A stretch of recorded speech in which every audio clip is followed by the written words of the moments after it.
Hello, everyone. Welcome back to Stars Like Us. I am your host, Aliza Kelly, and I am so delighted to have Kendra Austin here with us today. Kendra is a writer, diviner, and model, an Aquarius Sun, a Taurus Moon, and a fellow Capricorn Rising. We love to see it. Kendra, do you know what your Capricorn Rising degree is? Yes, it's 9. Oh, I'm 12, so we're really close. I So, love that for yeah, us. so we both had Pluto crossing our Sure, ascendant around that same time period. sure did, babe. Someone was just asking me the other day how it felt to have Saturn cross their ascendant, which I guess for us both happened in like 2019. Mhm. My answer, of course, was like, it hits different when you're Saturn ruled, you know? Exactly. I'm like, I am always in a Saturn return. Exactly. Welcome, welcome to everybody else. Saturn in perpetuity. So, 100%. for those who are not yet familiar with Kendra, even though I know that you're about to be, not just because of this episode here that you're listening to, but because Kendra is definitely one to watch. Kendra is a Brooklyn based writer, content creator, model, and diviner who centers self acceptance and dream actualization in all her work. She runs the newsletter Come Home and will be publishing an Oracle deck card next year. I am too publishing an Oracle deck. I cannot wait. I know. I saw. I This have is my a Capricorn rising 3 degrees removed. What? Wow, wow, wow.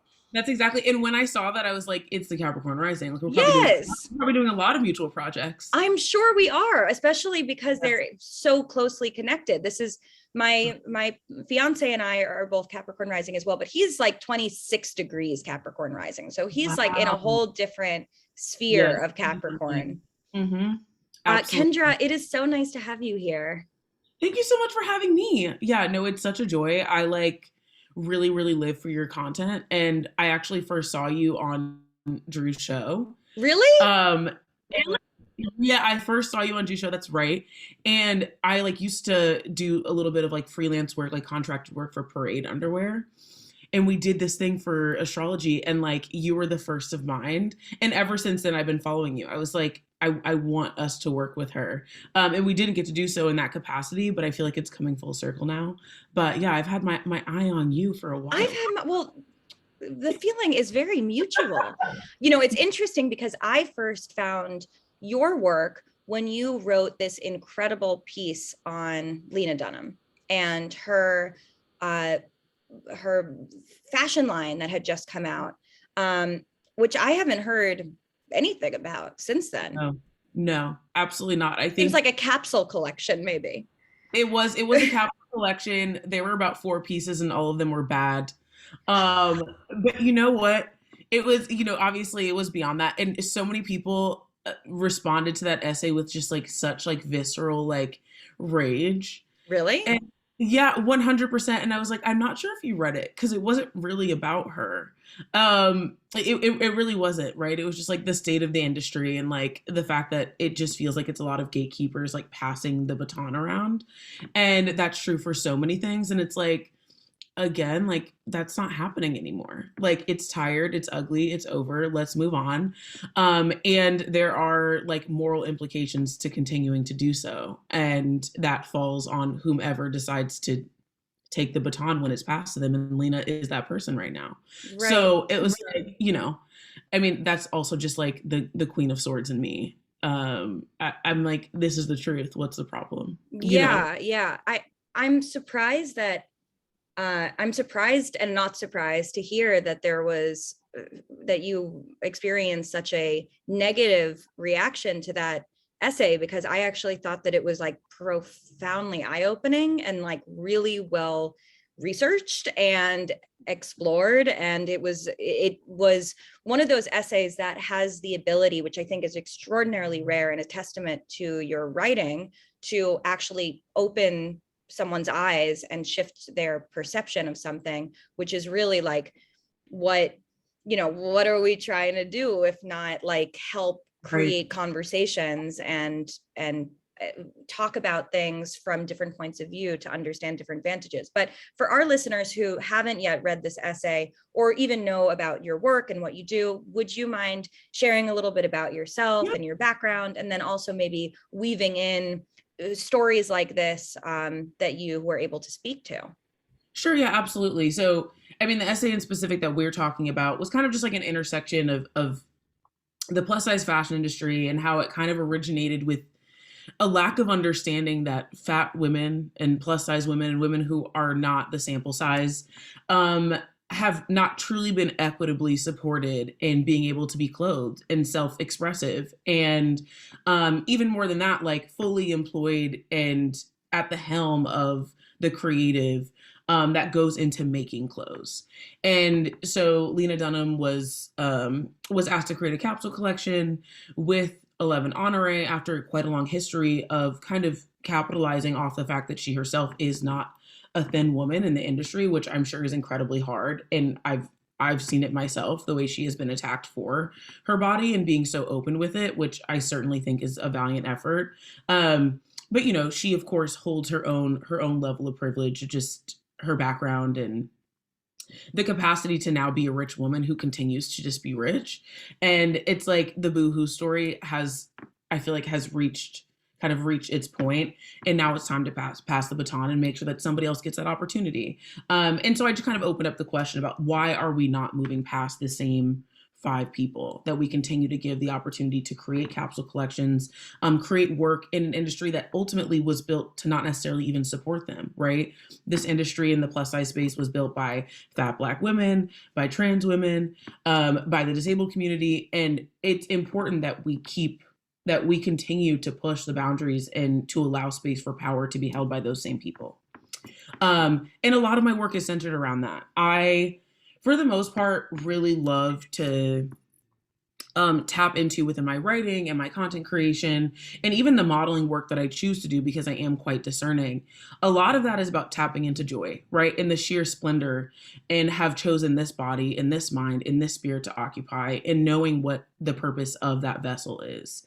And within that, right, I'm still very much in the physical world, and there are a lot of challenges to me being able to do that. And so I want to be clear that the world is challenged in seeing me, someone like me, win.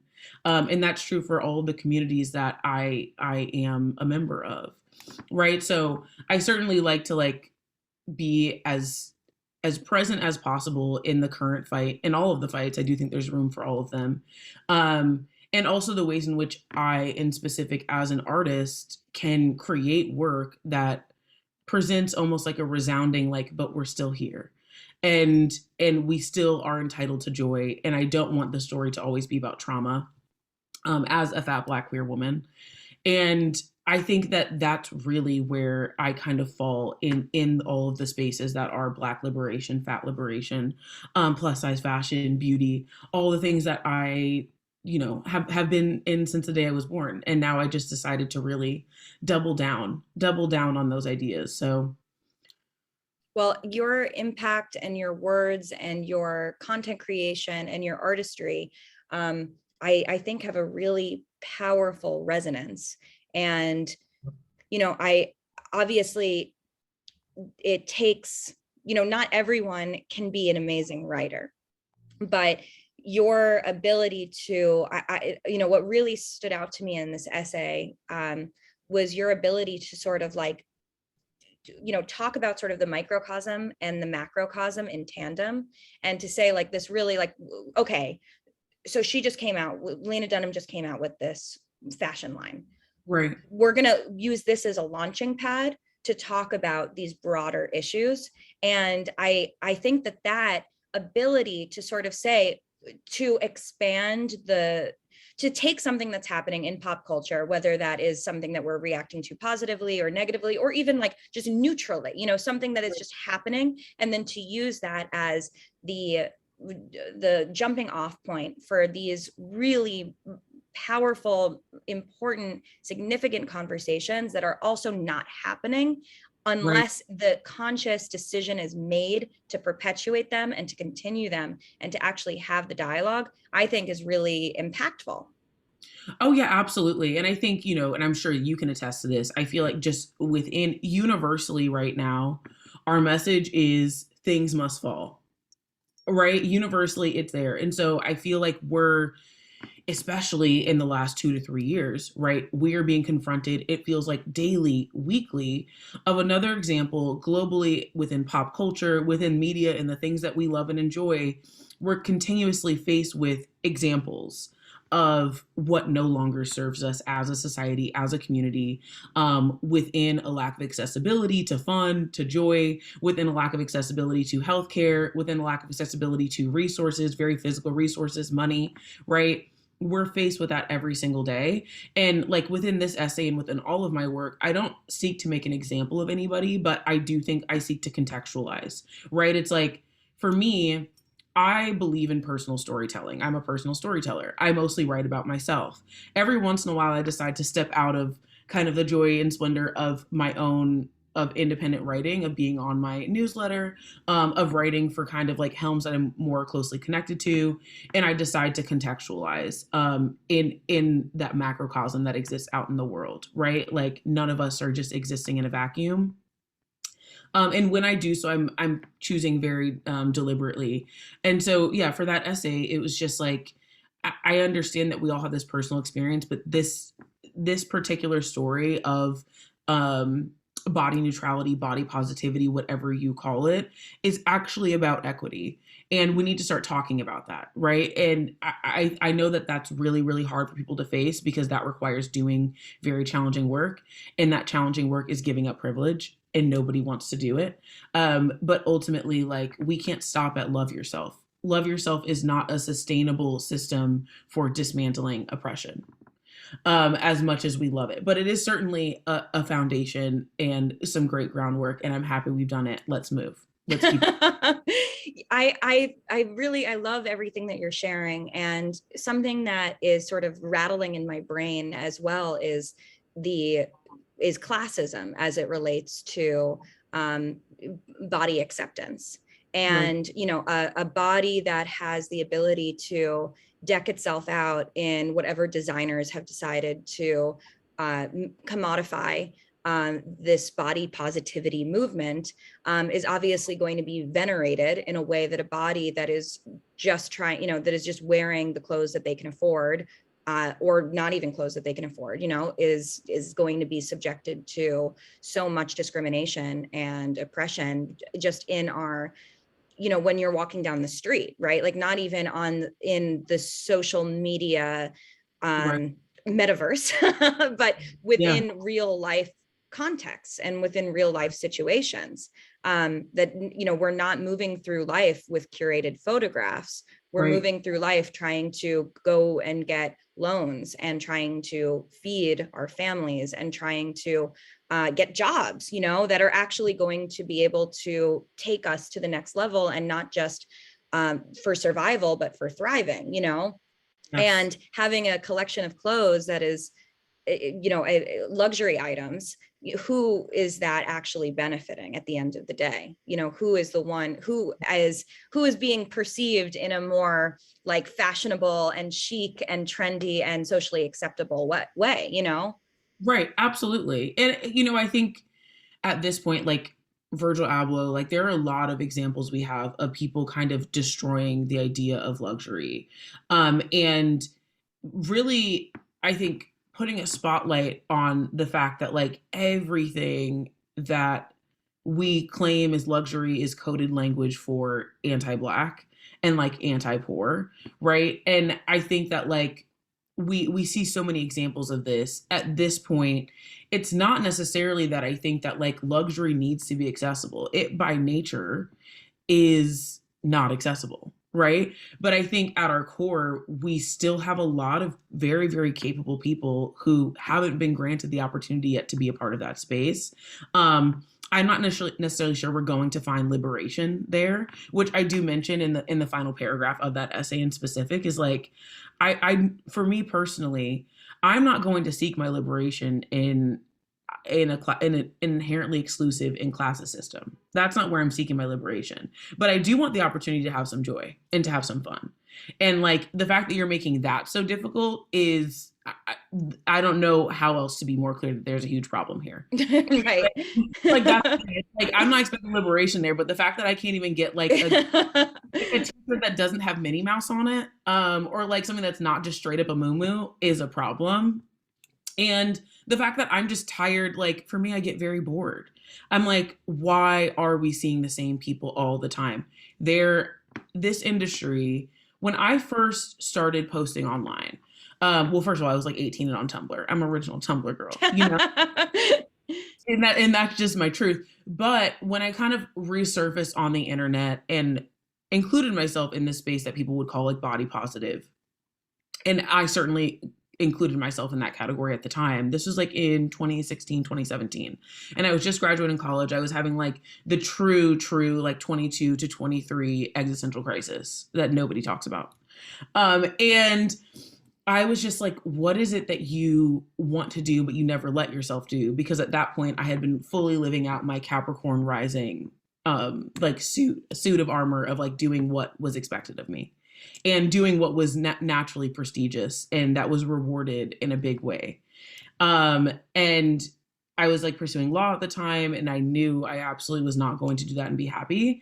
And I just kind of had to like a come to goddess meeting with myself. And I was like, what have you always enjoyed? And the first image that came to mind was like, I wanted to be an artist. That was the first thing I ever wanted to do, genuinely. And, intergenerational trauma really kind of knocked that out of the park quickly because I was like, that won't make me money.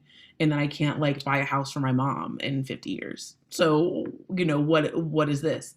But I came back to that image of like me being a little girl and being like, I want to be an artist. And then the second image I had was of me sitting in my bedroom as a kid that up until like, I want to say from like 7 to like 18 was lined with Teen Vogue magazines. Like legitimately my entire bedroom was lined with every single edition. That sounds like if it was still preserved, you could rent that out for some serious cash. It sounds like it sounds like an aesthetic. Exactly. No, it really was. Like I was an OG material girl. And it instantly hit me like, oh, I've always known what I was supposed to do. But I knew it wouldn't necessarily come directly or easily because of the ways that I felt then, which is that I don't see people that look like me, right? And at that time, that was slowly but surely becoming less true because of the Ashley Grahams and the Palomas and the Precious Lees. Like they were kind of making their break. And I remember about that year is when Paloma shot the Body Hero campaign for Glossier that was on like Varick, that like huge billboard that's on Varick. And I remember that coming out and seeing it on the internet. And at the time I was in Texas. I had just graduated school and I thought, I'm going to do that. Like that's what I'm supposed to do. I just took it as a sign, like, this is it. And so I decided to move to New York. And at that point I started to become much more active online. And there was this huge community of people who were like, truly like, I had never seen looking like Instagram baddies, like an entire community of women that were sharing their stories about having to consistently fight their way in the medical system as a fat person, of never being able to find clothes, even though they loved fashion. I was like, me too. Of never being able to step into a room and not feel the weight of their weight. I was like, wow, this is exactly what I've experienced. And I felt immediately empowered to speak on my own. And I had not remembered feeling that way in specific since I was like a child, which I've always been an outspoken person, but it didn't feel like it was coming from source. It didn't feel like it was a divine message. It didn't feel like it was a purpose until that. And that's when I started to share kind of more of my story. And at the time it was like, it felt like we were breaking a barrier. And like, I was finally going to see this like, utopian world in which fat women can dance and joy and be out in the world and not have to feel so perceived in their fatness and only their fatness, and being able to exist beyond it. And more than that, being able to actually be granted access in fashion, in beauty, and in these worlds. Um, and then I moved here and I got into the industry and I realized that there is such a dissonance between creators and people who are actually impacting the lives of consumers and the world that they're consuming. Like there's such a dissonance between the actual beauty and fashion space and these women that almost like said, come in, babe. Like the water's warm. Like enjoy this life, enjoy this body you have. Those people actually are still where they were when I first got in this industry, which is creating amazing work and doing it independently and still being left out by gatekeepers and not having the power that I think they're entitled to have in the long time work that they've been doing. And the people up here, which are, you know, casting agencies and directors and producers, and the people who are actually creating the product. And I think that that is the greatest shame that I've seen in being able to kind of stratify those lines and be within both now, is the people who are really doing the work are not rewarded in those bigger spaces. And that is, you know, that is not equitable. It's not equitable. It's not the world that I envisioned. And it's what we're working toward every single day. Like if I am in a room where I have an opportunity to employ one of my friends, that's what I'm going to do. You know, if I walk into a room and I can speak somebody's name and I know that they alternatively have not been given that opportunity, I'm going to do that. And I know more and more people who are doing that. And I think that that's where we're really kind of pushing those boundaries and making sure that we're creating less of a dissonance between the powers that be and the people impacting true change in the hearts of people at home. Yeah, it was so beautifully said. I mean, from growing up in New York, and sort of seeing the fashion industry as, you know, a child and a high school student, you know, having to like move out of the way for when, you know, things used to be in Bryant Park and then I guess they moved to Lincoln Center. But like, you know, at a certain point you have some friends and they're hot, so they get invited to things and then you have to wait for them outside. I don't think that there's an industry that I find more despicable than the fashion industry, in such a way that I have a 0-degree Venus Libra. I love aesthetics. I love clothes. I love textures. I love ambiance. I love eras, you know, like I love everything visual that and even just the physicality of things.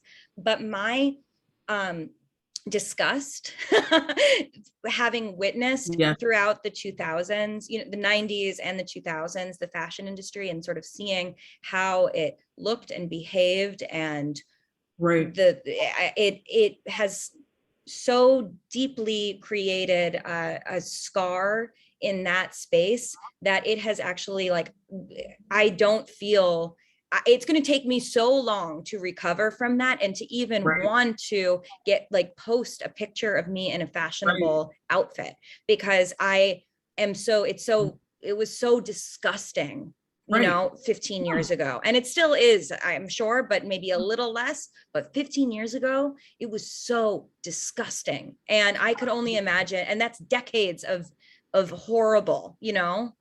100%. And it's so interesting that you use the term disgust too, because what I feel that is like just shame. You know what I'm saying? Like there's just so much shame. It's built on shame because they're preying on our insecurities, right? They're preying on our ability to stray so far from ourselves that we will buy into whatever it is they are selling.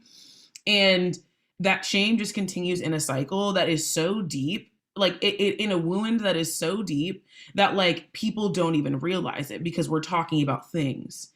And in reality, like in order for us to be so about those things, we have to feel so empty. Right. Absolutely. And that is what makes it so disgusting. And like you said, it's like constantly, I feel like that constant reminder, we can just choose to like erase ourselves from the narrative now that we're adults. Like, and we have to be like, oh, that's not for me. Oh, hate that. Like when you're seeing ads, when you're on Instagram, like I tell people, like for me, social media is amazing. And that's because I don't follow a single account, a single person that makes me feel bad. Yep. Like not one. It is not interesting to me. I love my echo chamber. I will stay here. You know what I'm saying? I'm like, I love my echo chamber. It sounds good to me. I love it. Um, and a lot of that is just self-protection. Like I already lived however many decades, several decades in a world that felt like it was, in order to be there I had to betray myself. Why would I go back to that when now I have this metaverse that I can exist in that's just me? You know what I mean? That's really it. And ultimately that has also tailored a genuine life outside of the metaverse that is just me, just a reflection of what I feel like is, you know, again, source, right? Like something honest, something true. And what I ultimately moved to New York for, which was like genuine diversity, right? Like a genuine diversity and a genuine, like, I mean, I would say like an echo of my heart's greatest desire, right? Of just having a group of amazing people who are all within their own purpose and look different than me and maybe feel differently than me about certain things, but ultimately we're all on the same foundation of like, fuck this shit. Like Right. this, you know what I mean? Like what we're a part of, we are in it, not of it. And with fashion in specific, that's really important for me. Like I have done many interviews where I feel, and I say this like, you know, within media for magazines or like online pubs, and they almost always ask me like, so like, you know, what is the change that you seek to make in the fashion industry? And I always tell them I don't want to change the fashion industry. I don't think it can be changed. It has to be destroyed, actually. I seek to change the hearts and minds of the people that consume fashion. Right. And that is a different job entirely. And it's so interesting because I feel like from my kind of like doe-eyed, naive space that I entered the industry in, that has been a huge shift.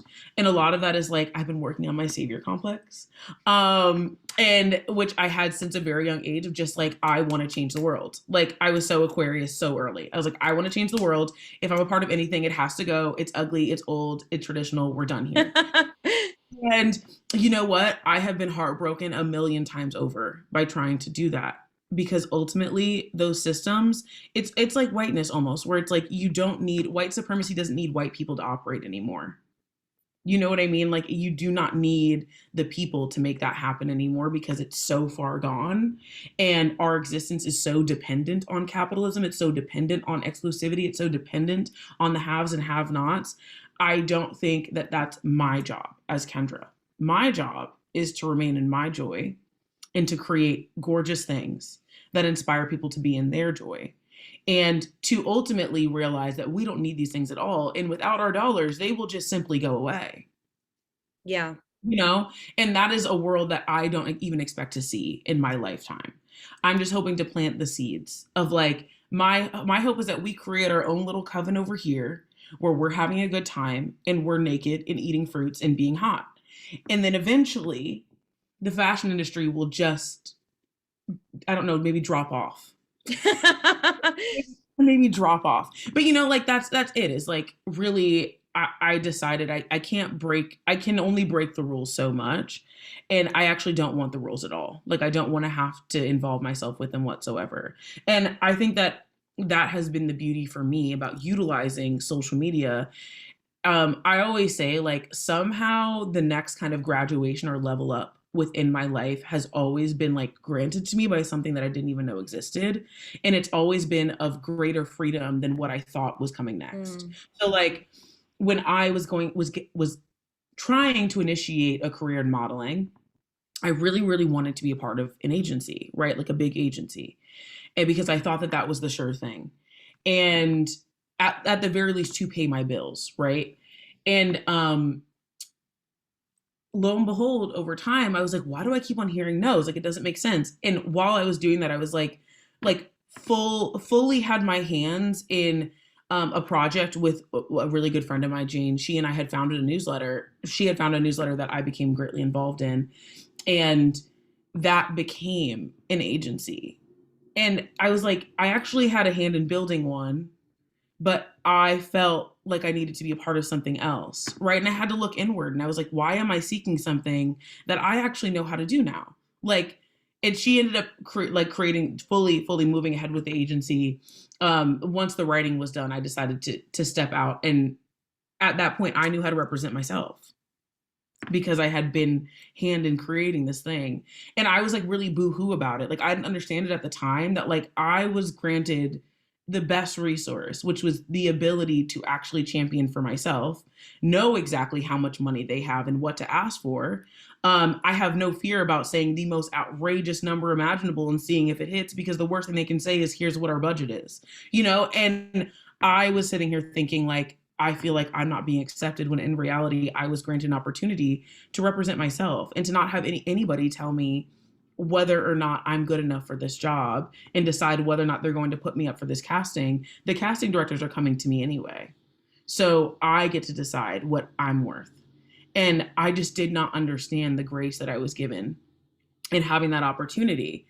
And then kind of moving forward, even within writing, like my newsletter, I was offered a contract with Substack to be a Substack pro writer. And this whole time I had been consistently trying to like throw out, you know, my pieces independently and pitch them to these huge magazines, and often heard no more than I heard yes. And here I have a chance to weekly get paid to share my thoughts without literally not an editor, not anybody in sight. And that also kind of prepared me for eventually getting a publisher and having an opportunity to work with people whose opinions matter, right? And they were just seeing my work in its bareness, in its rawness, and said, that's what we want. So I feel like I have come to realize that it's not within my particular destiny to work within gatekeepers. Like I am my own gatekeeper. And I can ask, and if the world accepts it, that's great. Yeah, I wonder how I see so many parallels in what you're saying to the things that I have experienced in terms of I wonder if it's the Capricorn rising, but I'm also a Leo and you're an Aquarius. So it could also be our that access, you know, it could be on that access, because anytime I can't work within a system. I simply can't.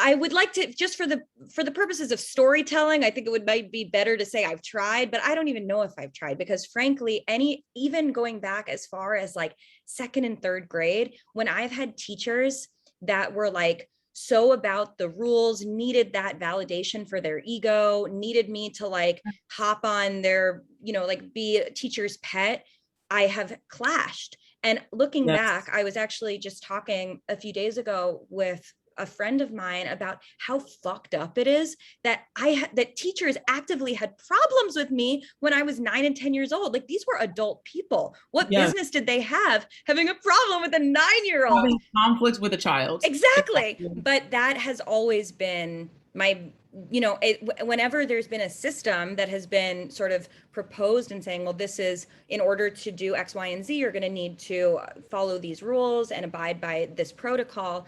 I've always had an issue. And when I've also had teachers who have really inspired me and empowered me. And I think that the difference is that they've allowed space for me to express myself without putting the confinements on what they wanted that expectation, or on what that expectation was of how I was going to show up, you know? Right. Yes. So it's not just across the board, all elders or teachers or mentors I've had a problem with. It's specifically the ones that have said, these are the rules, you know? It's abuse of authority. It's abuse of authority. That's exactly right. That's exactly right. And I'm the same way. Like, I remember when I was younger, I was in elementary school, and there was this rule where like no more than 3 people could be together in recess. And I think what kind of rule is that? Exactly. Thank you. Exactly. And I think that it was, if I remember correctly, I mean, I was like 6 or 7 at the time, but I think it was like they were trying to avoid like bullying, right? Like big groups of people and then somebody being the outcast. And I was like, but the thing is, now I have to tell my friends that we can't hang out together, and I'm seeing them sad. So it looks like this was a bad rule. And I like wrote a letter to be like, dear principal, I understand the purpose of this rule. However, now it seems that it's actually having the exact effect that you did not intend. And it's making me and my homegirls upset. And he literally was like, okay, love this for you. Continued on with the rule, but he did in fact frame that letter and put it up in his office because he was like, I've never had a student contest a rule before. Like, I've never had this. And I was like, you're right, you haven't. And this is who I am. And I have continued on about that. Literally, I mean, in any workplace I've ever had, the second that I see that something is so off, I cannot get over it. And every single day that I'm a part of it, I wilt away and die. Like, I have the amount of jobs. I totally relate. You know what I'm saying? The amount of jobs that I woke up, like the day that I decided to go full time in this, like when I first moved here, I like did the typical, like I was a barista at a coffee shop here in Brooklyn. I worked at a restaurant in meatpacking. And I remember the day that I woke up, it was a Saturday and I used to work brunch shifts. And I just was like, I can't do it. I can't do it. And I called in and I said, I'm not returning back to work. And that was literally the day that I decided to go full time and like go balls to the walls in my career. And I had, at that point, I definitely did not have full time work, but I just trusted that who I was at that point with divided energy and consistently working and putting energy towards something that was not me was holding me back. And I just had to trust that. I had to trust it. And I mean, it happened. The money came. You know what I mean? The opportunity came. I legitimately did not have the room for those opportunities to come in because I was working for somebody else's purpose. And I have never been, I was not built for that. I was never supposed to do that. Yeah, it took me, and you were talking about the money aspect of things. I also, another parallel here is that the biggest, deepest dream, which I still to this day am sort of working towards, is buying my mom a house. That has been what I've wished for over birthday candles since I was a little kid. Like that has always been, that's fueled me, that keeps me going. But then it has also been throughout my 20s, it was, how the fuck is this going to happen? Because I can't work within any system. I can't work anywhere. I can't do these. I can't I don't want to do office culture. I don't want to have to impress my boss. I'm not built for this. I'm not designed to give a fuck when I do not give a fuck. There's no way that I can start like a marketing agency, like having working as an intern and moving up. I couldn't hang. I simply couldn't hang. And I really genuinely had no idea how I was possibly going to support myself. So live, and then beyond that thrive, buy my mom the house. Right. And also that I couldn't seem to function in any industry.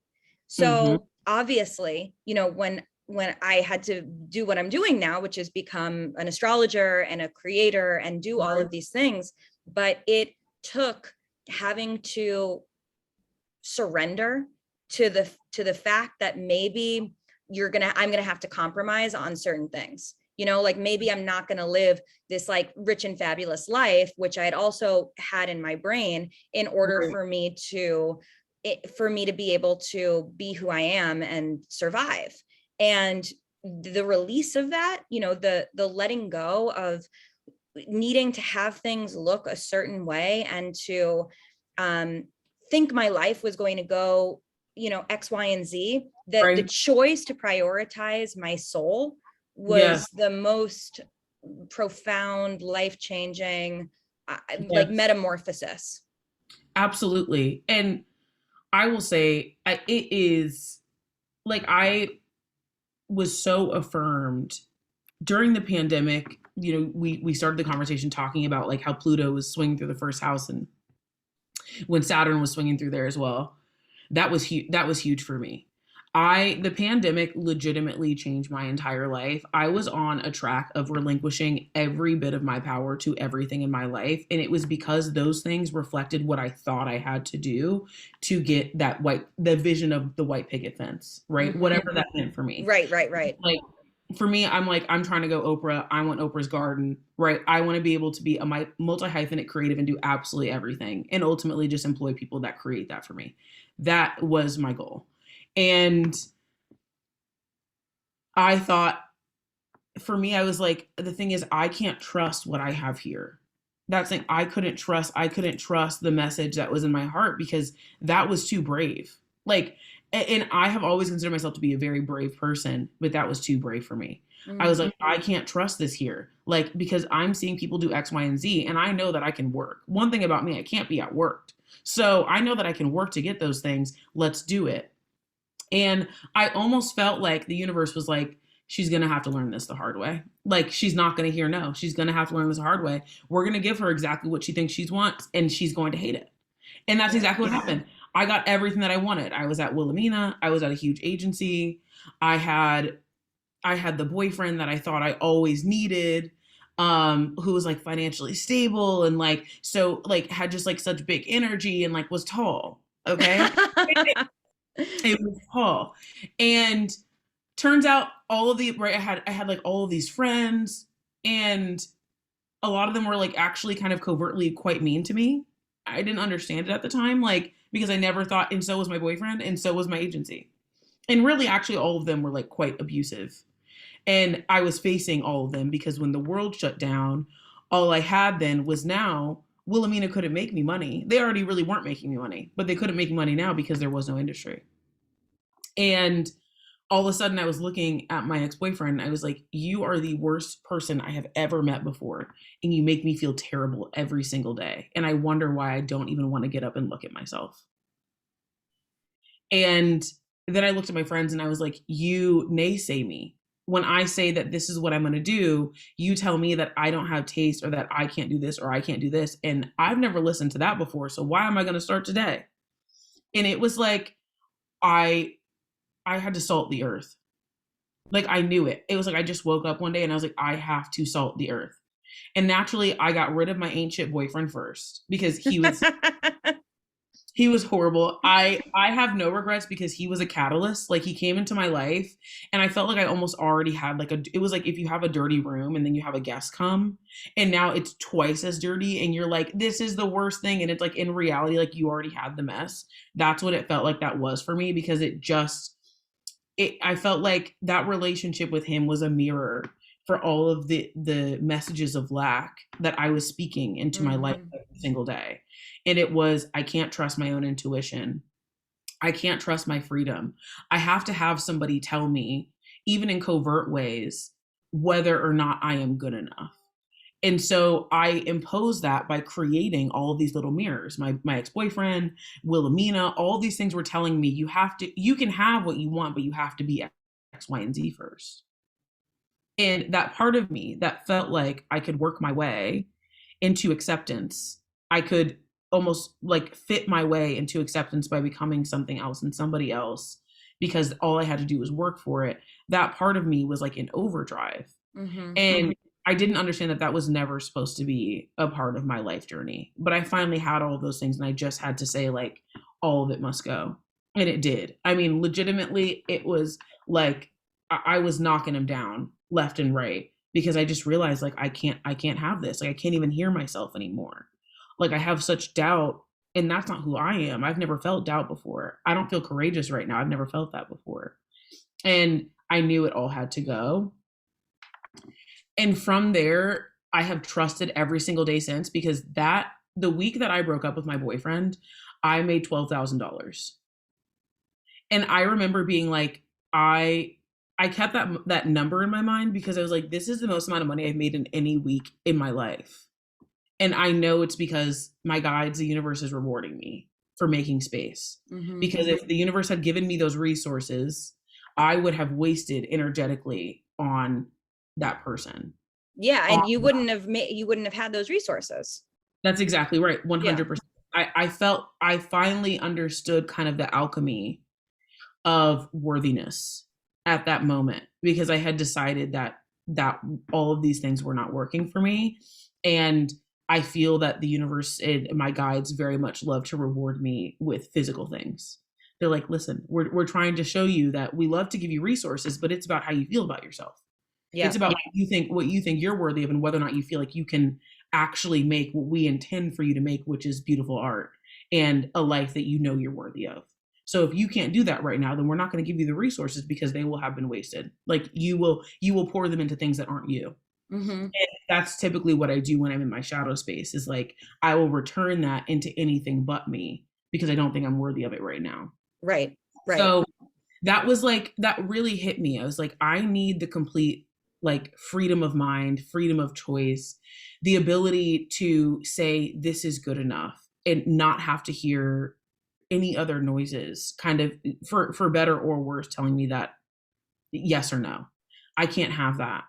And that really hit me like a ton of bricks. And ever since then, I'm like, the choice is always, can I do it without contest?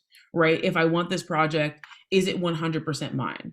If I'm going to take on this client and this sponsorship, are they going to ask me to do it their way? Because the answer is no. You know, like there is no dollar sign. Like there is no amount of money I'm willing to receive if it means that I have to relinquish the part of me that gets to say this is good enough. And that is true for every part of my life. That is true for my friendships, for my romantic life, for my work. All of that is true. If I have to relinquish the part of me that says, I know this is good enough, then I'm not going to do it. This is interesting because so we got some questions from our listeners from our new Instagram. So for listeners who aren't following yet, check it out, starslikeus.pod. Even though this podcast started in 2019, I just started the fucking Instagram. So, 3 years too late. It's okay. But, but I posted, what I'm going to be doing is posting these sort of like teasers on Instagram of who we're going to have on the show as a guest. And for this conversation, I found one of your many hyphens, and I asked if anyone has questions for you in relation to your modeling work. Mm-hmm. And I think that this is a really good transition into that, because obviously being a modeling is so much being at the whim of, I mean, really like the brand, like whoever is paying for the campaign, like what is being sold in some capacity. So we have two questions that I think are really are meaningful, which is, were you always a confident person? How do you build up your confidence on days when you don't feel great? And that is obviously under the auspices of your modeling work, but I think we can expand it even to the many hyphens that also make up Kendra. Right. Yes, I do think I've always been, I think confidence and courage are two things that I have internally. Like I always say, like, I have a lion's heart. Like I have always been that way. And I think that throughout my life, I've let people tell me that was wrong. And that was my first, second, third, and 100th mistake. Right. But I believe that naturally those two qualities are probably my essential makeup, my stuff. That confidence has nothing to do with modeling, I would say. I think that especially once I entered the industry, I realized that I myself and a lot of other plus size women who got into this industry were doing it to be validated and not to make money. And to be clear, it is a job, right? It is a job. We're not solving world hunger by being fat publicly. This is not activism. It is, I think, deeply comforting to a lot of people, but it's comforting in a way that is not an essential truth, right? You can be affirmed that you're pretty. Is that confidence? I do not think so. Mm-hmm. Because once you enter this industry, every single day, you're told that you are almost like a Frankenstein bag of qualities that they're either choosing or not choosing, right? Today they need curly hair. Tomorrow they need straight hair. Today they need bigger lips. Today they need a bigger bust. Today they need a thinner waistline. Like, and you're being chosen off of these things. And so every single day you're like being Frankenstein. Like, this is good enough. This isn't good enough. And if you let that idea of whether or not I'm pretty today or not today be the kind of like foothold on whether or not you decide that you're feeling confident about yourself, it just will never, your sense of self will never come to fruition. Right. So I think that like, yes, I've always been a confident person. And I think my ability to put myself in a position to be rejected is more indicative of that than being willing to stand in front of a camera and do my job. Mm-hmm. The reason why I'm confident is because I'm always willing to be told no. I'm never going to tell myself no before somebody else does. And that is what makes me a confident and courageous person. But I don't feel that it is a certain level of confidence in order to do this job. Because a lot of people, wilt underneath the expectation of being whatever the consumer market needs today. Right. I think that is a source of confidence by any means. It's a brilliant answer. That's a really brilliant answer. I think that it really, I think it can be expanded for anyone who's listening, whether or not it's modeling that they're pursuing or anything in, a social media influencer life or whatever. Like those are always the external is the most up, it is constantly in flux. We are all change, our bodies are changing constantly. Yes. We are all getting older, and from the day that we're born, and the validation that we get on any given moment is like just needs to pass through you. It's not what you can build a personality on. And we've seen this all, like I'm sure those girls who were like really fucking pretty when they were 12 and 13, tried to build their personality on that. Yes. A lot of them it didn't work out well, like it's because you can't build a personality on the way that people respond to you visually. That's exactly right. And I think, like you said, it's like it can go beyond that to the extent that like, confidence for me is, like I said, connected to the ability to be courageous and to be vulnerable and to be honest. This industry does not require honesty. We talked about this already. Fashion, right? Beauty, it does not require honesty. I think for me in particular, my confidence shows up most in my ability to say, I don't need this. A lot of people need this, and they put themselves in a position of need, in a position of susceptibility to exploitation in order to be received, accepted, and commodified ultimately. And for me, I actually don't even put myself up for castings. Like I let them come to me. And the level of confidence that's required to do that is, I truly believe, like my greatest gift. Like I want to be hired. I want to be sought out for my own personal gifts.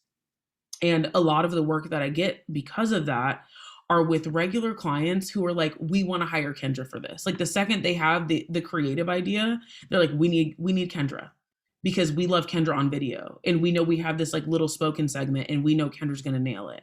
They want to hire me as a person. Right. And that is what creates a fruitful experience for me as a performer.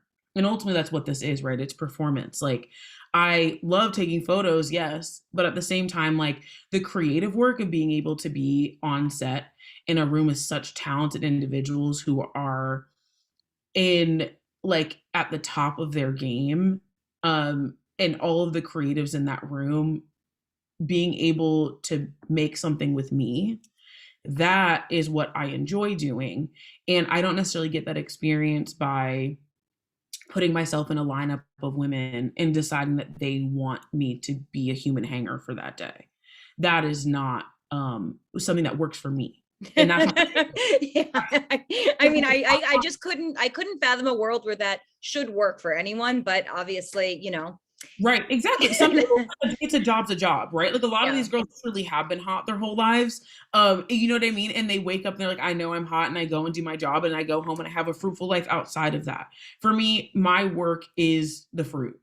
And that's Right. always because I'm an artist, right? And so that's always been the case. And I think realizing that I can't compartmentalize those things was really important for me. And it's like, you're going to have to take the hit and be able to say no to money, Right. which coming from, like we were talking about, kind of that scarcity space of initiating my career and knowing that there was nothing certain and there still being nothing certain and being able to say no to a paycheck is huge, right? Like that's true courage. Like being able to say, you know what?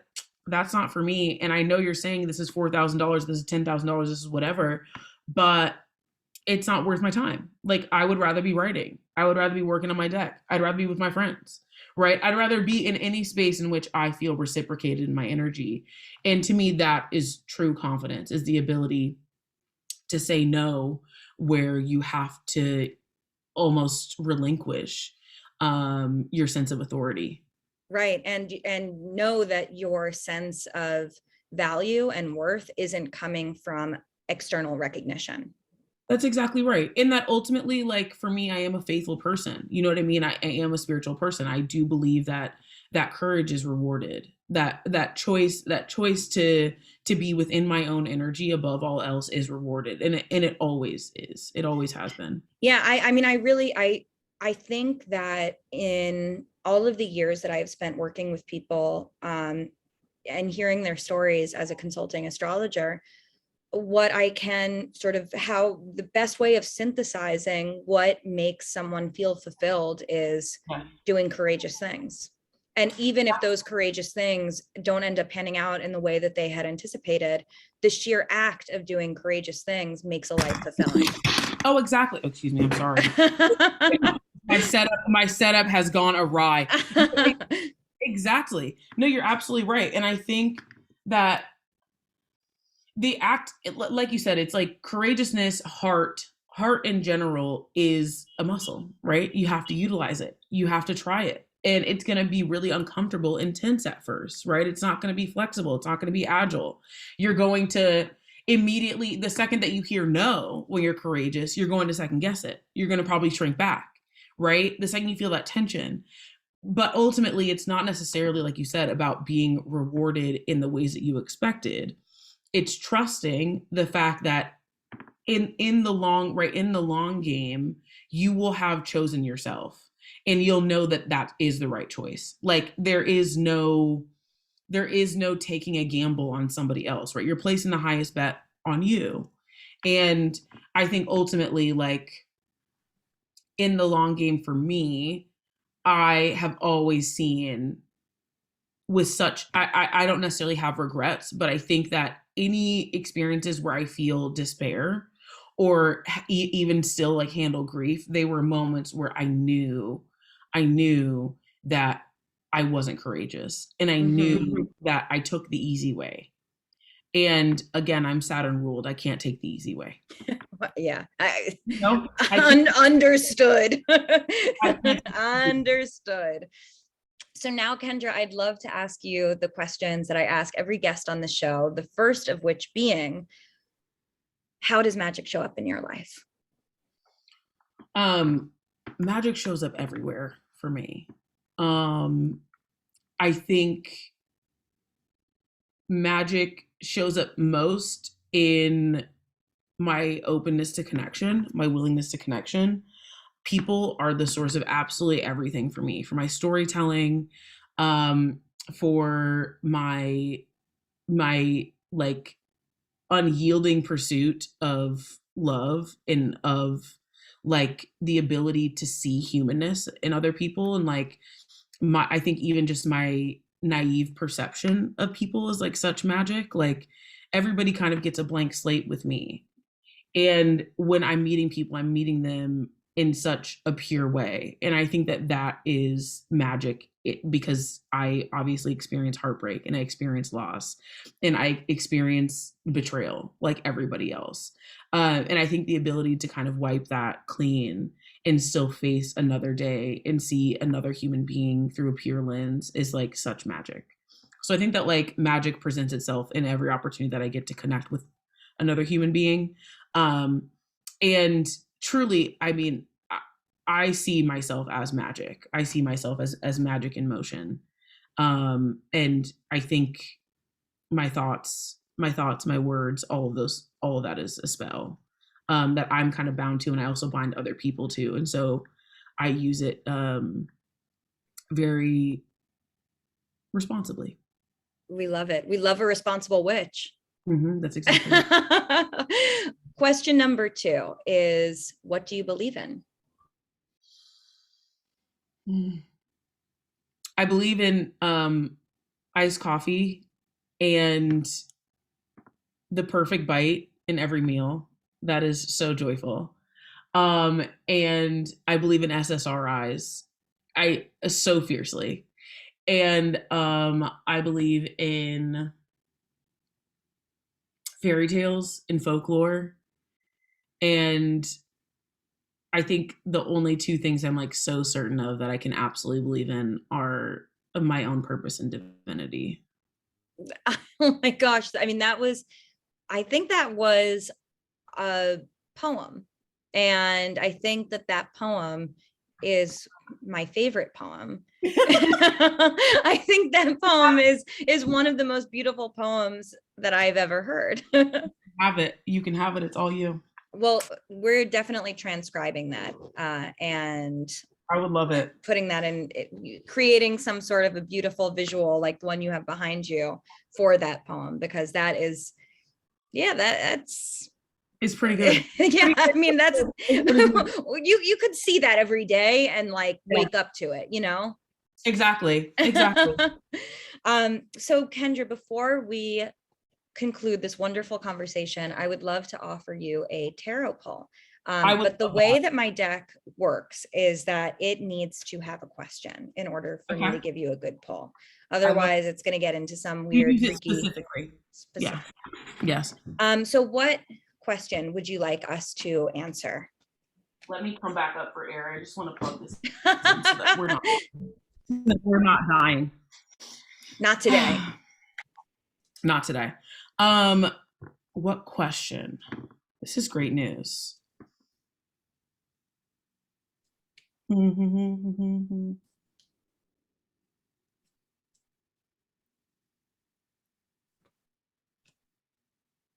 What timeline are we on right now? It's February. Okay. What is a surprise that I can expect to encounter this spring? What a beautiful question. What an easy question. No notes. Exactly. Pile 1, pile 2, or pile 3? Pile 3. Excellent choice. Okay, so what is a surprise coming for you this spring? Wow, what a fabulous question. Easy, clear, distinct, decisive. Woo-hoo. All right, baby. I love it. It is the Wheel of Fortune. And the Wheel of Fortune obviously is, I mean, we're working with Jupiterian energy here. So the astrologer part of my brain is saying, like, let's find where that Jupiter-Neptune conjunction in Pisces is going to be hitting your chart, because that, I feel like, that's occurring in the spring. That's so meaningful for artists and creators. And this is the Jupiter card, you know? Okay, so that's interesting. So I have Neptune in my first house. And I think my chart ruler for my solar return chart is Jupiter. I have Sagittarius rising this year. We love to see it. Yeah, I have a feeling that the blessings of the spring are going to be really big, larger than life big. Yeah, big shit. News. Yeah, it's good news. I mean, I wouldn't say it. There's a lot of cards as options here, you know? Right. We're pulling the 2 of Cups. I'm not saying this. This is the Wheel of Fortune, you know? This is a tremendous, like, scale, you know, that we're working on with this card. And because we also know that this card is associated with Jupiter, and Jupiter is doing such big work in the spring, I would say that Jupiter Neptune, that April timeline, has the potential to do some really really cool stuff. So I think that the surprise, of course, is going to be the surprise. You know, this card, Right. I guess this pull is kind of like a little cheeky. It absolutely is, because the Wheel of Fortune is like, hee hee, like, I guess fate will have it. Yeah, like you'll see for yourself. Like, but it's the willingness to spin the wheel, you know, Yes. and take the Mhm. risk and roll the dice. Mhm. And recognizing that when you step into the space of lottery, you know, when you step into the space of chance and risk and reward, like you Mhm. have you're making yourself susceptible to like really high highs and also really low lows. But definitely, like, my interpretation of this card is it's worth the risk, you know, it's Yeah. worth the spin. Right. Right. Absolutely. J'adore. J'adore. This J'adore. has been so delightful. You are just absolutely extraordinary. Where can our listeners continue to connect with you and find you? So you can find me at Kendramorous, KendraMorous, on all platforms: TikTok, Twitter, Instagram. I do have a newsletter called Come Home, and that is linked in my bio on literally all my platforms. It's kendraaustin.substack.com, and I have a weekly newsletter and advice column there. So Amazing. Thank you so much, Kendra. This was so lovely. thank you for having me.